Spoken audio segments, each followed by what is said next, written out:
Hello, this is Iskanggal again and yarn, nasa Katkat Village naman po tayo ngayon.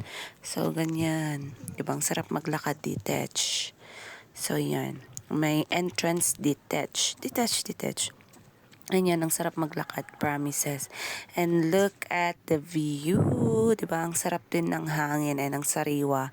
Tas malamig pa, so hindi ganun masyadong yung init.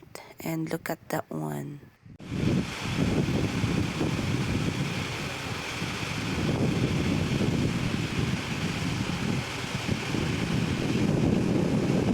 So, sikat tong Katkat Village, pero medyo nagtataka ako bakit mag-isa ko pababa. And parang na-realize ko na parang wrong way ba ako? Ganun. So, kailangan natin i-confirm kung wrong way tayo, char. And yan, ganyan yung malabas-labasan nyo. Malabas-labasan nyo. And habang pababa kayo is natatanaw nyo na mismo yung Katkat Village. Yan yung ano nila. Waterfalls. Waterfalls yun. So, diba? Ganyan. Tapos yan, habang pababa ako, may nakasalubong akong mga naka-dress up. Actually, dito talaga magda-dress up ka. Pero since mag-isa ko, diba? And for a short time lang din kasi ako dito. So, hindi na ako nagganap-ganap. Tinatamad na din ako. And ang ganda din ng bridge nila. And dyan ko na lang din na-realize na wrong way ako. Nasa exit ako dumaan.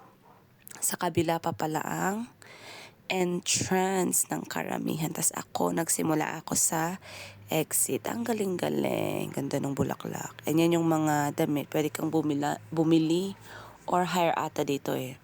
So, ganyan. Dinaanan ko lang. Syempre, tamad na tayong mag-dress up. Pero kung gusto mo, edi mag-dress up ka, Jarvis. Ito na yung pa-waterfalls, di ba? Sino ka dyan?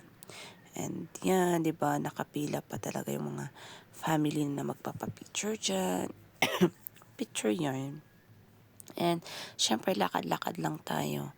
And mag-explore dito sa Cat Village. And mapabata talaga.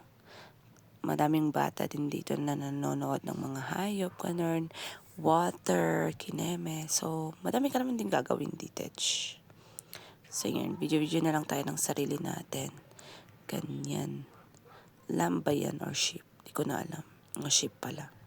Sheep. Daan-daanan nga muna natin itong mga sheep na to. Medyo mabaho nga lang dyan sa part na yan.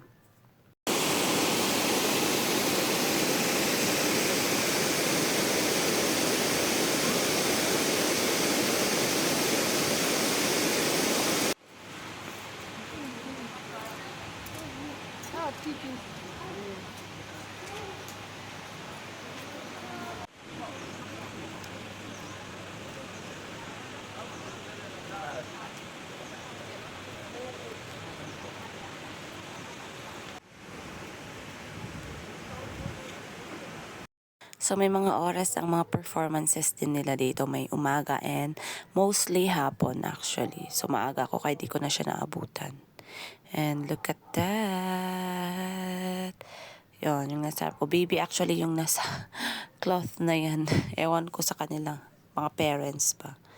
And yan, di ba? Photoshoot talaga malala dito. So, syempre may babayaran ka hire nung damit, yung magfo-photograph ka, and plus pa ata yung hire nung kabayo. So, kung may pera ka and oras, why not? Pero ako kasi parang gusto ko may kasama ako pag gagawin ko to. Cherries!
So, naglakad-lakad lang naman tayo dito kasi syempre, parang gusto ko lang talagang mag-relax. And since nasa province, yun ang sarap din ng tunog ng water, ganun. And dyan, di ba? Dyan actually may performance din, pero hapon, kineme. O, lakad-lakad lang si ate girl. Ayokong lumabas dun sa may entrance kasi nakakaya. Malalaman nila na wrong way tayo. So, mag-exit tayo sa exit talaga. Char. Lakas makaganda din yung mga costume nila dito. So, try nyo na pag napunta kayo dito. Huwag nyo akong gayahin. Charis!